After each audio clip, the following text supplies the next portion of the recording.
Over the course of the 2.x series of Final Fantasy XIV and the story of Heaven's Ward thus far, a group of once enigmatic characters, formerly known as the Circle of Knowing and now as the core members of the Scions of the Seventh Dawn, have gradually become ever more familiar.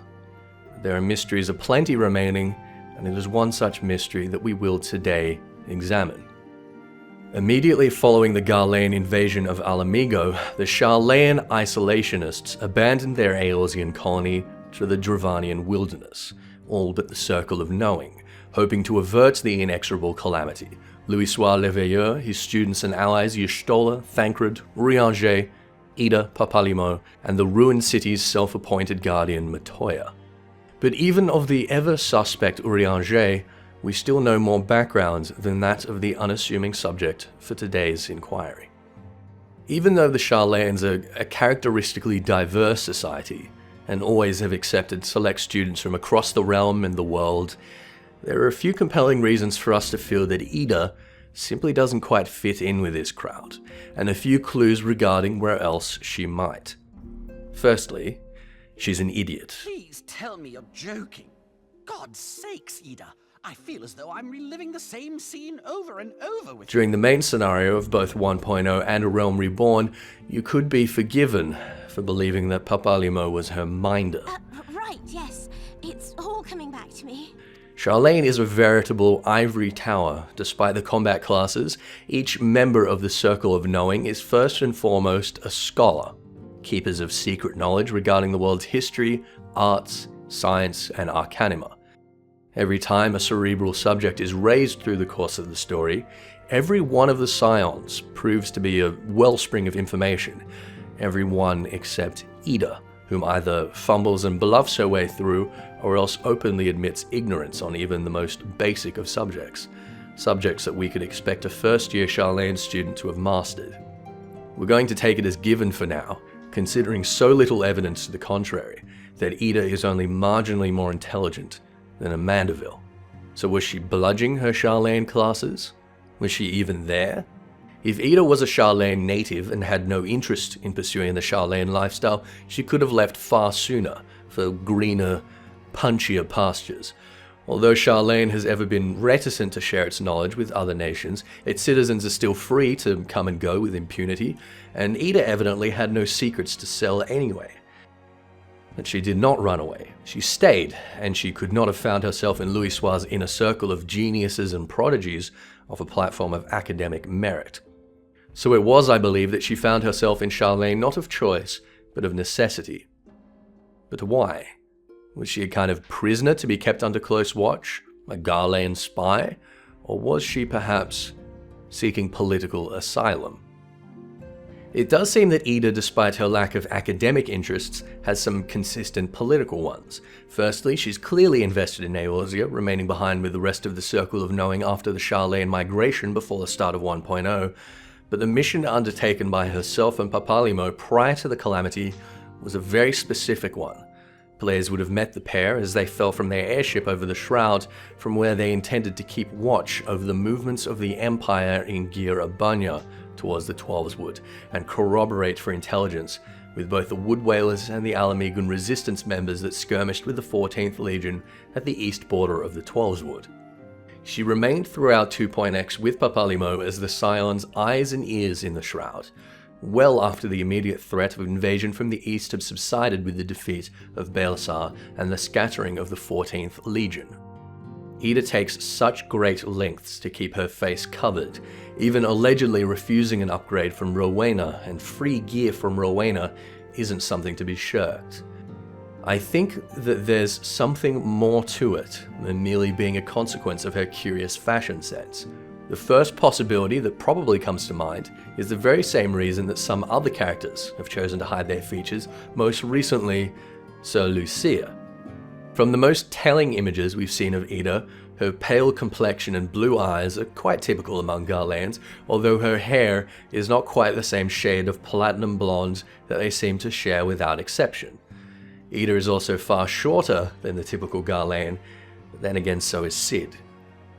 If Yda is or was a Garlean spy, it might seem to explain her interest in the border of Garlean-occupied Yda, But why spend so much time focused on an already conquered land when she has unrestricted access to each of the other nation states? Her taskmasters wouldn't be limited to lurking around the Gridanian border. Besides, her contact with a number of Echo Wielders probably would have seen her found out a long time ago. She would also have to be 35 years old at the very least for her infiltration to have taken place prior to the official Garlean campaign into Eorzea, and this seems very unlikely. If she was a defector, she could not have defected before Garlemald first entered the realm with the invasion of Alamigo in 1557 of the Sixth Astral Era, and probably wouldn't have until 1562 when the Bozjar Citadel incident motivated the first small wave of Garlean defectors with Cid. Much later than this, and it becomes very hard to imagine that Yda would have so quickly risen in the esteem of Louis Soir to have become an Archon, if she could have it all from this background. In short, for Yda to be a Garlean native isn't out of the question, but for now it seems unlikely at closer examination. There is, however, another theory I would like to explore, that Yda is a political refugee of enough importance to have been accepted by Sharlayan, and of an age young enough, and therefore prior to the invasion of Alamigo, that she grew up to consider the Sharlayans around her as family and friends, whilst the self-professed guardian of the realm, Louis Soir, kept her close, watching and guarding this special child with an important destiny.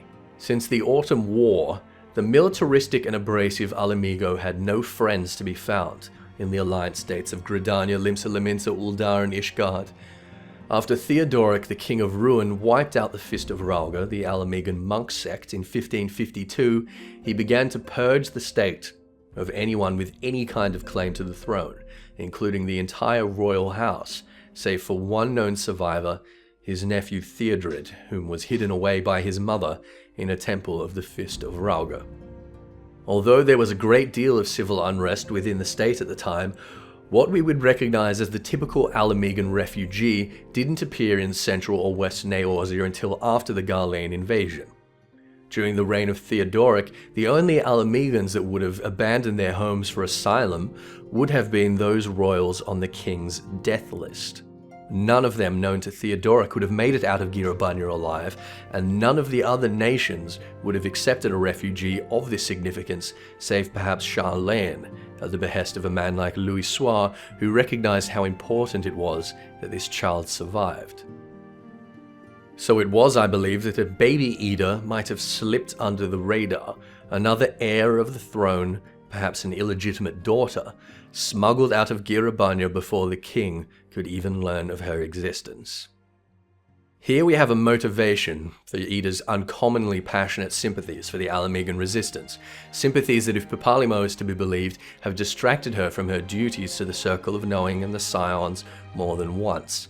Her magnetic draw to the border of Girabanya, her compulsion to cover her face, perhaps to keep people from recognizing a striking resemblance to the infamous Alamigan royal family, that is significant enough to her narrative that other NPCs have commented on it, and even her natural aptitude and fixation for the near-extinct martial tradition of Girabanyan fisticuffs, seemingly unique among Sharlayans.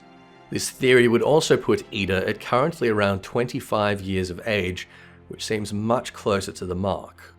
All things considered, I think that this theory is honestly pretty sound, but if you're still unconvinced, don't worry, so am I.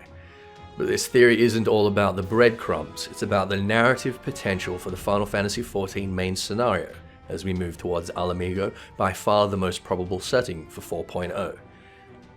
Each of the Scions have begun to blossom as characters, and I feel like Yda is one that is lagging behind.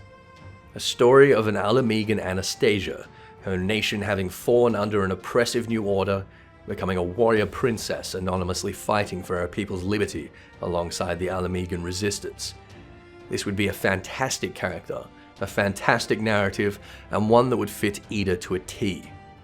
Yda taking this role is not mutually exclusive with the potential emergence of the lost prince Theodred, and I think it would be a beautiful and compelling angle for our own connection as the Warrior of Light and as players for the plight of the Alamigan peoples.